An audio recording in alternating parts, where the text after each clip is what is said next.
एक गांव में सरजू नाम का एक किसान रहता था। उसके 3 बेटे थे, विक्रम, विजय और भोला। विक्रम और विजय काफी समझदार थे। वहीं भोला को सब भोंदू बुलाते थे, क्योंकि वह बहुत सीधा था और मूर्ख भी था।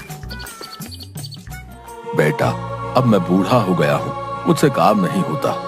बेटा भोंदू बहुत सीधा है, मुझे समझ नहीं आता वो क्या करेगा। साथ ही गांव के जमींदार की नजर हमारी जमीन पर है, पता नहीं कैसे सब कुछ सही होगा। दादाजी की जमीन पर पता नहीं कैसे उस जमींदार ने अपना नाम लिखवा लिया है। आप चिंता मत कीजिए पिताजी, कोई ना कोई हल जरूर निकल आएगा। और इस भोंदू का क्या ही करो पिताजी, भोंदू को तो कुछ भी नहीं आता। अगर कोई काम दो तो सब उल्टा ही करता है। पता नहीं भोंदू इतना मूर्ख कैसे हो गया, जबकि हम दोनों भाई इतने समझदार हैं। कहां से मूर्ख दिखता हूं मैं तुम लोगों को? है? कल तुमने हरिया चाचा को क्यों मारा इतना?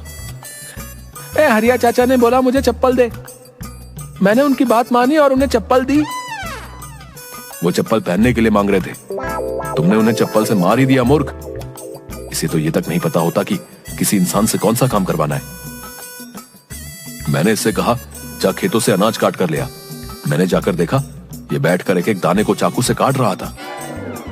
हाँ तो क्या, तुमने तो कहा था अनाज काट कर लाओ, वही तो मैं कर रहा था। भोंदू, तुझे बात समझ नहीं आती क्या? अनाज काटना यानी कि फसल काट कर लेकर आनी थी तुम्हें। पिताजी मैं तो वही करता हूँ जो मुझसे कहा जाता है। अब ये लोग ही मुझे गलत चीज बताए तो मैं क्या करूं? भोला के पिताजी को हमेशा भोला की चिंता लगी रहती थी। हे भगवान, पता नहीं भोले का क्या होगा, आप ही मेरे भोले की रक्षा कीजिए। किसान बूढ़ा हो गया था, इसलिए उनका निधन हो गया। अब भोला का कोई भी सहारा नहीं था। दोनों भाई भी भोला का मजाक उड़ाते रहते थे। ओ भोंदू, इधर आ, मेरे लिए पानी लेकर आ। ठीक है भैया, ले आता हूँ। भोला बड़ी सी बाल्टी में पानी भरकर ले आता है। अरे मूर्ख, बाल्टी में पानी भरकर क्यों लाया है? मैंने तो पीने के लिए पानी मांगा था, गिलास में लाकर दे। एक बार में कोई काम सही से नहीं करता तुम इसे बोलते ही क्यों हो कोई काम? किसी काम का नहीं है ये, बस मुफ्त की रोटी तोड़ता है और खाली नुकसान कराता है। चल जा यहाँ से। भोला दुखी होकर वहाँ से चला जाता है।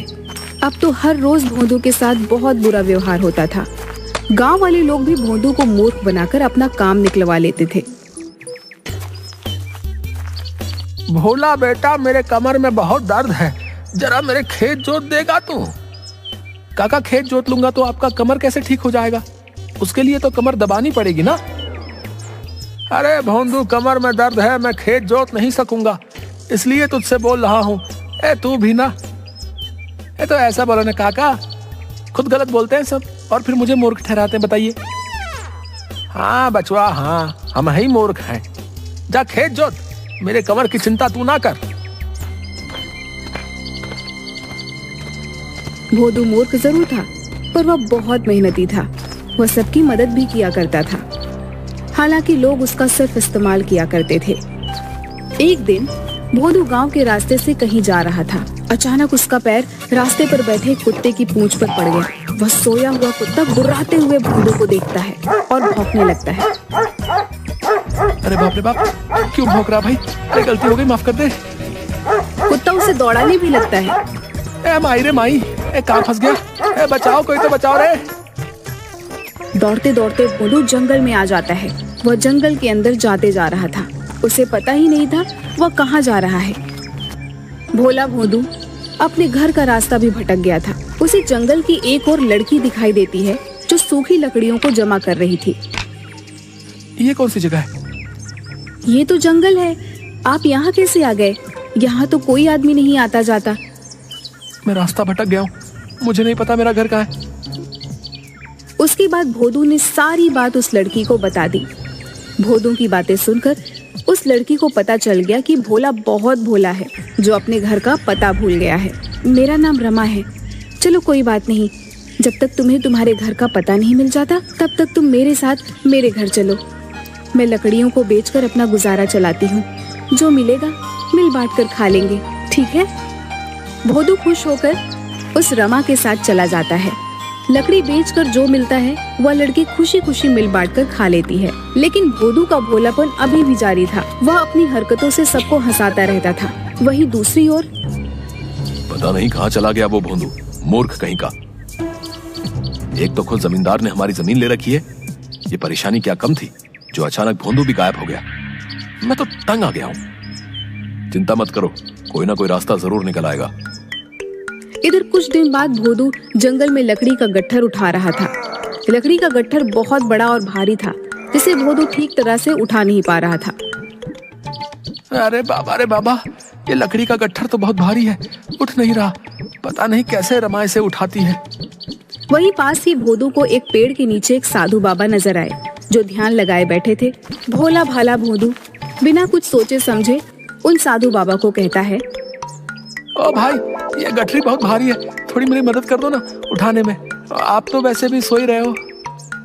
साधु ध्यान में मग्न था और साधु ने कुछ नहीं सुना। अरे अजीब इंसान है, नींद में इतना मग्न है कि किसी की कोई मदद को राजी नहीं है। उठ जा भाई, उठ जा, मेरी मदद कर दे भाई। कौन मूर्ख है जिसने मेरे सालों की तपस्या भंग की? मैं ध्यान कर रहा था। मूर्ख, तूने मेरा ध्यान तोड़ दिया है। तू खुद को समझता क्या है?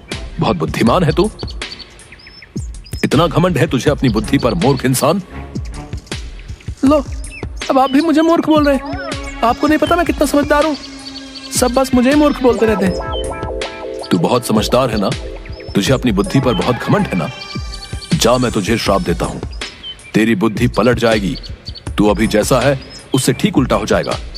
तू खुद को जितना समझदार समझता है तो ठीक उसका उल्टा बन जाएगा। अरे महाराज, श्राप भी दे दिया, मेरा गट्ठर तो उठा देते। अजीब बाबा है यार। यह बोलकर साधु बाबा वहाँ से चले जाते हैं। अचानक भोला ने अपने अंदर एक अजीब सा परिवर्तन महसूस किया, पर उसे समझ नहीं आया कि आखिर हुआ क्या। भोदू घर आता है। वहाँ रमा बैठकर लकड़ियों की कीमत का हिसाब लगा रही थी। आ गया, सारी लकड़ियाँ लेकर आए हैं ना? फिर रमा लकड़ी के पैसे जोड़ने में लग जाती है। 100 रुपए होने चाहिए। रमा, तुम गलत हिसाब लगा रही हो। झोपड़ी के पीछे जो लकड़ियों का बंडल रखा है, तुमने उसे बेचा ही नहीं है। और कल तुमने 2 गट्ठर आधे दामों पर बेचा था, क्योंकि वो गीली थी, इसलिए तुम्हारे पास अभी 50 रुपए ही हैं। हाँ, मैं तो भूल ही गई थी।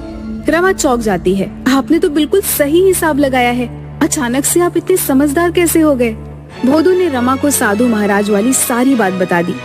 असल में साधु का श्राप भोदू के लिए वरदान बन गया था। वो अब समझदार हो गया था। रमा यह सब सुनकर बहुत खुश हुई। आप बुरा न माने तो एक बात कहूँ? अरे, इसमें बुरा मानने वाली कौन सी बात है, कहो ना।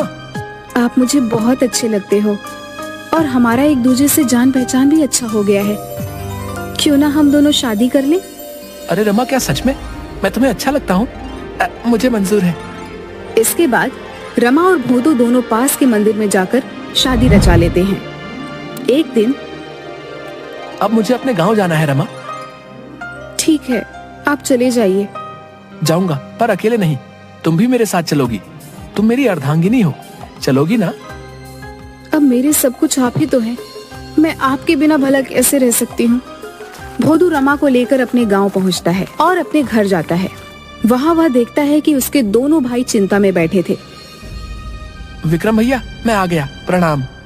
अरे भोंदू, तू कहाँ चला गया था रे? हमने तुझे बहुत ढूंढा, कहाँ था तू? और ये कौन है तुम्हारे साथ? भैया, मैं गलती से जंगल चला गया था, वहाँ रमा ने मुझे सहारा दिया। अच्छा हुआ तू आ गया, पर क्या फायदा? हम तो बहुत बड़ी मुसीबत में फंसे हुए हैं। मुसीबत? कैसी मुसीबत भैया? पिताजी की पूरी जमीन जमींदार ने अपने नाम करवा ली है। अब हमारे पास जमीन का एक टुकड़ा भी नहीं है जहाँ खेती करके हम अपना गुजारा कर सके। पिताजी की जमीन जमींदार ने हथिया ली है। आप चिंता मत कीजिए भैया, मैं वो जमीन छुड़वा लूंगा। तू छुड़वाएगा जमीन? तेरे जैसा मूर्ख ऐसी बातें कर रहा है, सुनकर हंसी आ रही है। आप मेरी बात तो मानो भैया, मैं जमीन जरूर छुड़वा लूंगा। मेरे पास एक योजना है। भोदू अपनी योजना बताता है। भोदू की बात सुनकर दोनों भाई दंग रह गए और सोचने लगे कि भोदू इतना समझदार कैसे हो गया है। उन लोगों को रमा ने साधु के श्राप के बारे में बता दिया, जो श्राप भोला के लिए वरदान बन चुका था। भोंदू, जैसी योजना तुमने बनाई है हम वैसे ही काम करेंगे। मेरे भाई, तू ही हमें इस मुसीबत से बचा सकता है। भाई, आप फिक्र ना करो, अब देखो उस जमींदार को सबक कैसे मिलता है। अगले ही दिन गांव में यह खबर फैलती है कि भोला के पिता के खेत में एक चुड़ैल रात को घूमती है। आसपास के लोगों में डर का माहौल छा गया। ये खबर जमींदार के पास भी पहुंची।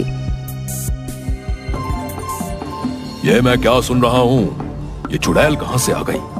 हाँ मालिक, आजकल सरजू की जमीन पर हर रात एक चुड़ैल घूमती नजर आती है और जैसे ही सामने जाओ वो गायब हो जाती है।